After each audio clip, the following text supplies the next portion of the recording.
For 100 years, the Crag Rats have been rescuing lost and injured people in the mountains and the gorges of Hood River County and beyond. Our spectacular backyard lures outdoor lovers from around the world, people who sometimes get themselves into trouble. That's when the Crag Rats step in. As the nation's oldest mountain rescue organization, emergency calls coming in at all hours are no surprise. People don't get hurt or lost according to a schedule. Despite being an all-volunteer organization, when a call comes in, the Crag Rats drop what we're doing to respond. It can be a strain on our personal lives, but we all love bringing people home safely. I wrote a book celebrating the 100-year history of the Crag Rats, in part to express our deep love of the mountain and our deep culture as a team. In one of the earliest rescues, we brought a young boy out of the mountain in 1926, and one of the reporters from Portland said, "Who are you guys?" And one of the mountaineers on the rescue recalled a wife saying, "You guys are just a bunch of rats climbing crags every weekend instead of doing household duties." So he blurted out, "We're Hood River Crag Rats." And that name stuck for 100 years. And so well did we know this mountain through recreation and rescues that we led the American Legion climbs to the summit of Mount Hood.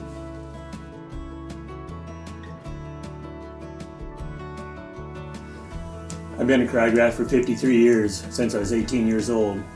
There's never really a question of whether I was going to become a member or not. My father was a member, my grandfather was one of the founding members, and I just grew up backcountry skiing and climbing all over the Northwest, but especially Mount Hood, since it's in our backyard. As a mountain guide and a Crag Rat, I spend a lot of time on glaciers, and I've seen more than a few tragic accidents. Even highly experienced climbers sometimes get into trouble, but usually it's people who have more ambition than skill who hurt themselves. Mount Hood is probably one of the most climbed glaciated peaks in the world. It's super easy to just start walking uphill, but when the snow gets steep and turns into ice, if you're not prepared, it could be a fast ride down.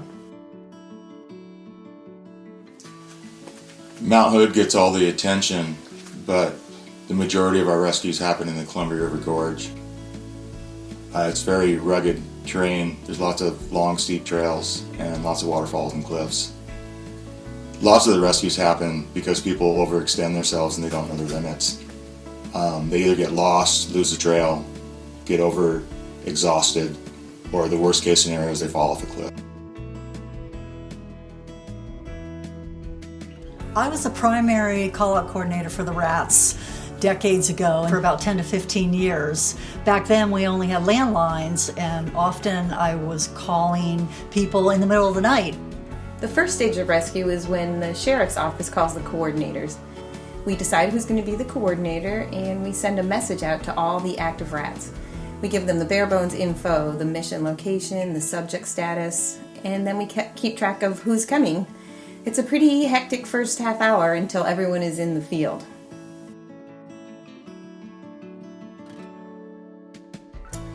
When I first joined the Rats, our training program was decent, but not as regular and organized as we would have liked. So I've used my background as a pararescueman to help Gary establish twice-a-month trainings in everything from operating wheeled litter to using extensive rope work to pick people off vertical cliffs, whether it's in the gorge or on the mountain. While we're all very individualistic, the Rats are remarkably good at working as a team. That's due in part to the respect we have for each other, respect that's built from the days we spend on the mountain together, but also from practice. The Crag Rats not only can provide skillful rescue in the mountains, we can also provide high quality medical care at the scene of the injury or the rescue. Our staff is highly trained and experienced. 75% of our responding crew are seasoned physicians, nurses, paramedics, EMTs, and wilderness first responders.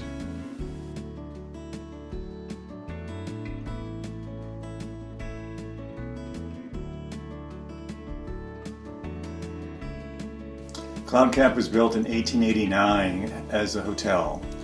People got there originally either by hiking or by horseback.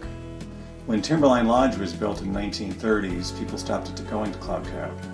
The building fell into bad repair. In 1950, it was declared to be surplus by the Forest Service to be either sold or burned.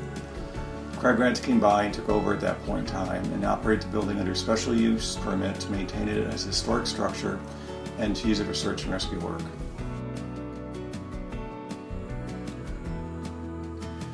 For the last half century, I've done most of the repair and restoration work on the end. There's already a log in the building that we haven't replaced over the years. The wind up here can reach 100 miles per hour and it drives snow into every nook and cranny. When the snow melts, the damp rots the wood, so the place needs constant work. My son Todd, also a rat, and I have spent so many days working on the inn that we long ago lost count of them. Hi, I'm Dennis Deno Klein. I'm the manager of the Crag Rat Snowcat. We use the Snowcat for winter snowcat rescues and operations when the road is shut down. We transport equipment, people, supplies, and we also haul the victims down from the mountain after the rescue. The Crag Rats may have been the first official mountain rescue group in the country, but as more and more people started to recreate, more and more search and rescue organizations were formed. By the 1950s, the organizations recognized the need for national standards, and they formed the MRA, which is the Mountain Rescue Association. Today, there's over 100 members. So we celebrate both the Crag Rats, who are the first, but all those people who give of themselves and their time to help others in search and rescue organizations across the U.S. All rats are required to have climbed our local volcanoes, but lifetime membership is given only to those who've climbed 8 of the Pacific Northwest volcanoes, including Mount Rainier, our highest at over 14,000 feet. We don't just know our backyard. Rats have climbed about 8,000 meters in the Himalaya, climbed the highest summits on all the continents, and put up new routes on big peaks in the Alps. But the real passion of most rats is backcountry skiing, which we also do all over the world, in addition to hundreds of descents from the summit of Mount Hood.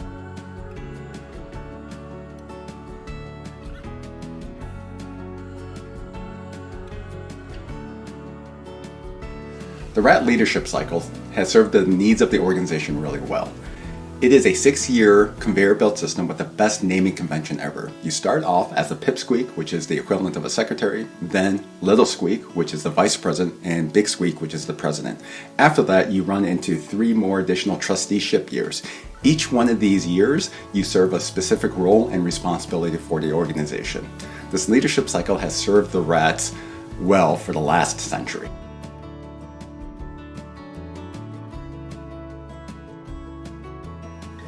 I was the first woman to go through the leadership cycle. In fact, I was one of the first women to become a Crag Rat. That was in the early 1990s, not that long ago. It was always a boys' club until then. The rats may not be leaders in moving society forward, but at least we're trying to keep up. We even have a QR code. It leads you to our website, where you can find out more about our nation's oldest mountain search and rescue organization, the Hood River Crag Rats.